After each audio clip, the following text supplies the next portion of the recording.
Halo sahabat Soekarnois, ketemu lagi bersama Vera di channel Bung Karno The Other Stories.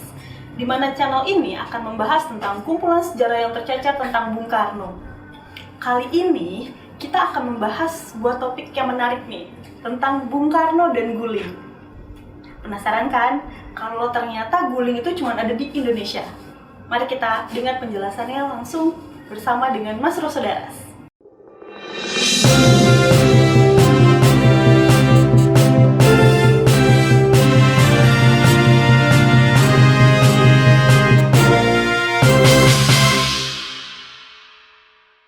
Mas, aku baca nih Mas, aku pernah baca di salah satu artikel bahwasanya guling itu cuma ada di Indonesia, dan ternyata setelah aku kulik bahwasanya di Indonesia itu hanya ada guling itu dari zamannya Bung Karno, dan beliau itu bangga terhadap guling yang ada di Indonesia. Kisah tentang sejarahnya bagaimana sih Mas? Ya. Lebih lengkapnya? Ini topik yang ringan sekali ya, sahabat Soekarnois, bahwa ternyata guling itu bisa menjadi sesuatu kelebihan bangsa Indonesia di mulut Soekarno, gitu ya. Saya pribadi belum pernah mempelajari asal-usul guling, karena memang, tapi Soekarno mengatakan di buku yang ditulis oleh Cindy Adam bahwa ini Indonesia memiliki satu tradisi yang unik, yaitu tidur sambil memeluk bantal guling, ya, guling. Bentuknya bulat panjang, yang suka dipeluk gitu ya.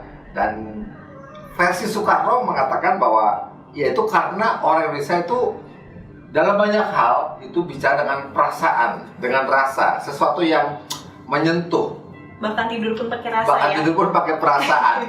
Itu yang diinikan Soekarno. Sehingga, tapi konteks guling waktu Soekarno menyebutkan dalam keterangan kepada Cindy Adam, sang penulis autobiografi itu, konteksnya adalah bahwa sebenarnya Soekarno orang yang memiliki jiwa yang sangat lembut. Jadi kalau dia gambarkan bahkan tidur pun dia memeluk guling, karena itu tipikal orang Indonesia, maka sebenarnya untuk mendekati Soekarno asal dengan hati yang tulus, hati yang lembut, dia mudah ditaklukkan lah, kasarnya begitu kan. Karena Soekarno ini dalam banyak versi lain juga disebutkan bahwa orang yang punya zodiak Gemini, dia lahir 6 Juni kan, itu punya dua kepribadian seperti logo zodiaknya kan, kayak dua anak kembar gitu kan. Jadi dia satu sisi bisa punya karakter yang sangat lembut, di sisi lain bisa punya karakter yang sangat keras. Nah, kembali kepada guling, itu disebut-sebut Soekarno sebagai salah satu ciri atau identitas bangsa Indonesia. Jadi kalau sahabat Soekarno mengetahui ciri kita itu misalnya bangsa yang ramah tamah, atau mungkin menyebutkan ciri-ciri yang kaitannya dengan tradisi atau budaya, harus dimasukkan bahwa guling ternyata juga salah satu identitas bangsa kita. Karena hanya ada di Indonesia guling itu berada. Jadi bisa jadi daya tarik para turis ya. Bahkan itu zaman dahulu bisa jadi daya tarik turis. Iya, betul. Nah, kalau misalnya bicara tentang guling berarti kan otomatis identik dengan kamar ya. Nah, saya juga baca kalau misalnya Bung Karno itu selain tidur dengan guling tapi juga tidur bersama buku-buku.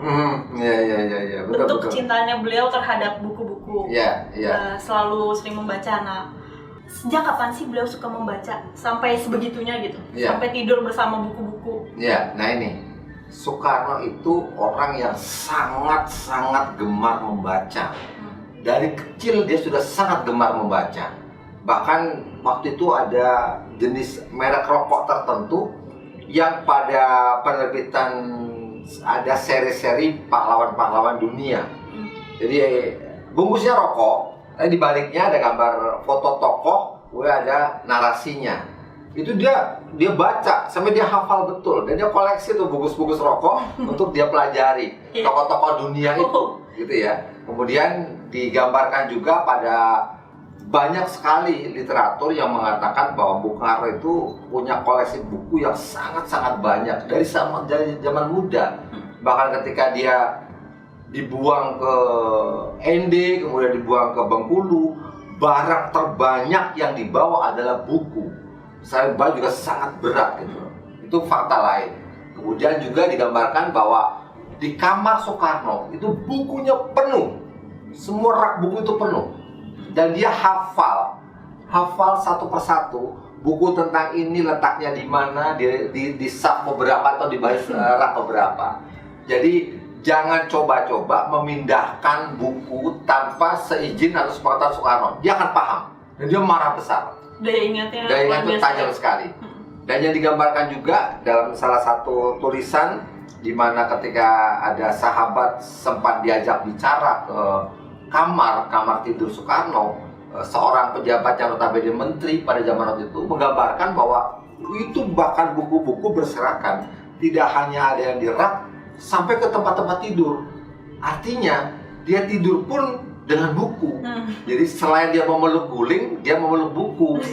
Jadi ini bisa dipahami juga, karena untuk sekian lama Soekarno tinggal di istana kan seorang diri, karena Fatmawati setelah dia menikah dengan Hartini kan dia meninggalkan Bung Karno, Pak Teja sendiri kan. Ya itu mungkin ya dia tidur ya tidak ada istri yang dipeluk, dia peluklah guling sama buku-buku. Itu sih kurang lebih gambaran tentang kamar Soekarno ya, yang tentang buku-buku. Bahkan Bung Karno saking cintanya terhadap buku, terhadap ilmu pengetahuan, sampai selalu menulis ya, dimanapun berada. Ya.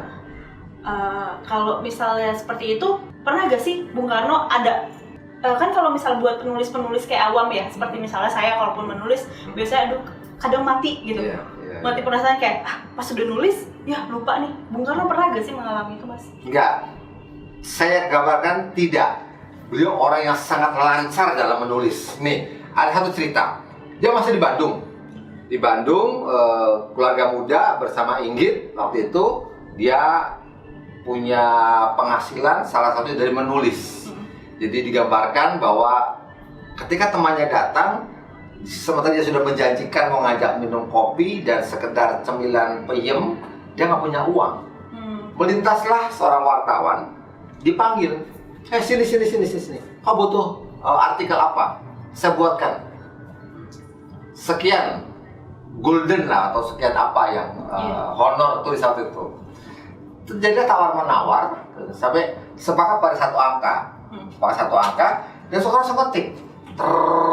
Jadi dikasihkan tulisan sepanjang yang dia pesan, topik yang dimaui oleh si reporter tadi, seketika itu jadi. Dan langsung Soekarno dikasih uangnya, ya dia bisa ngopi sama teman-temannya, ya habis juga, habis ngopi dan makan peyem bersama teman-teman di Bandung.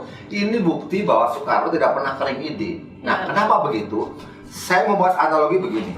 Pertama, Soekarno itu orang yang sangat gemar membaca, dan sekaligus gemar menulis. Ini paduan yang sangat ideal bagi seorang yang punya hobi baca sekaligus punya hobi menulis. Saya tidak kebayang kalau Soekarno hanya hobi membaca tapi tidak gemar nulis. Jadi saya mengibaratkan seperti sebuah spon. Tahu spon ya? Spon itu kita analogikan otak kita itu seperti spon kering. Kita baca buku, kita membasahi spon otak kita dengan informasi-informasi baru, ilmu-ilmu baru, pengetahuan baru. Nah, spon seberapapun memori kita tetap ada limitnya. Sehingga ketika dia penuh, seperti halnya daya serap spon, ketika dia sudah menyerap banyak air, dia sudah tidak mampu lagi atau tidak punya kemampuan yang maksimal untuk menyerap air yang baru. Sehingga perlu ada upaya untuk memeras spon tadi. Nah, kegiatan membaca adalah membasahi spon. Kegiatan menulis adalah memeras spon tadi. Itu analogi saya terhadap Soekarno yang gemar membaca sekaligus gemar menulis gitu loh. Sehingga dia membaca kemudian menulis. Tidak pernah kering ide, selalu ada hal baru, selalu ada informasi yang baru, dan dia tuangkan lagi. Ketika dia sudah tuangkan dalam bentuk artikel atau mungkin ketika sudah jadi pejabat, dia tuang dalam bentuk pidato atau ceramah-ceramah di berbagai macam komunitas dan kalangan. Itu kan otak dia kembali kosong, spon itu kembali kosong, jadi bisa menerima hal-hal baru, sehingga dia tuh selalu update mengenai perkembangan. Jadi ini hakikat menurut saya, makna terdalam dari hobi Soekarno yang saya kira kita semua, termasuk sahabat Soekarno semua, itu patut ditiru. Jadi rajin membaca kemudian nulis. Sarana menulis sekarang udah nggak seperti zaman Bung Karno, ya kan? Soekarno ketika membaca mudah, dia sudah baca selesai. Ketika dia menulis, tidak semua media massa berkenan memuat tulisan dia yang kadang-kadang bersifat agitatif atau mungkin di kacamata pemerintah Hindia Belanda sebagai provokator, gitu kan? Sehingga sering kena sensor. Tetapi kalau sekarang, ya walaupun masih ada rambu-rambu undang-undang ITE, tapi orang bisa menyalurkan aspirasinya atau pengetahuan yang setelah dia baca melalui medsos. Jadi sudah nggak seperti dulu, di mana kita untuk menyalurkan tulisan harus dengan media massa mainstream, atau ketika mau bikin novel, bikin artikel panjang, nunggu dimuat di surat kabar atau majalah mainstream yang antrinya luar biasa. Belum tentu kita kirim 1 dimuat 1, padahal itu kita kirim 10 baru dimuat 1 artikel. Itu zaman dulu. Zaman sekarang kan tidak. Sekarang bisa tulis kapan saja dan bisa menuangkannya di mana saja. Ini menurut saya makna dari hobi membaca sekaligus menulis. Tapi untuk tulisan Bung Karno sendiri ada nggak sih arsipnya, disimpan di mana gitu? Nah, jadi Soekarno ini punya 2 kitab, saya katakan, yang merupakan kitab legendaris Soekarno yang diberi judul Di Bawah Bendera Revolusi. Jadi itu ada Di Bawah Bendera Revolusi 1 dan Di Bawah Bendera Revolusi 2. Yang satu berisi artikel-artikel selama dia menulis di berbagai macam media, dan satu lagi berisi kumpulan-kumpulan pidato. Dari pidato proklamasi 45 sampai 66 nanti ya, itu ada buku dalam DBR. Itu beberapa kumpulan yang tidak semua, masih sangat banyak tulisan Soekarno yang tercecer dan sampai sekarang belum terhimpun. Termasuk naskah drama loh. Soekarno menulis belasan naskah drama tunil ketika dia dibuang di ND. Dia bikin tunil Kelimutu dan bikin naskah yang untuk dipentaskan. Next kita akan bahas tentang itu. Nah, penasaran kan sahabat Soekarnois? Itulah tadi obrolan kita bersama Mas Rosso nih. Bahasan kita adalah tentang guling yang merembet ke juga buku dan tulisan-tulisannya Bung Karno. Penasaran dengan kisah-kisah Bung Karno selanjutnya? Jangan lupa untuk like, komen, dan subscribe.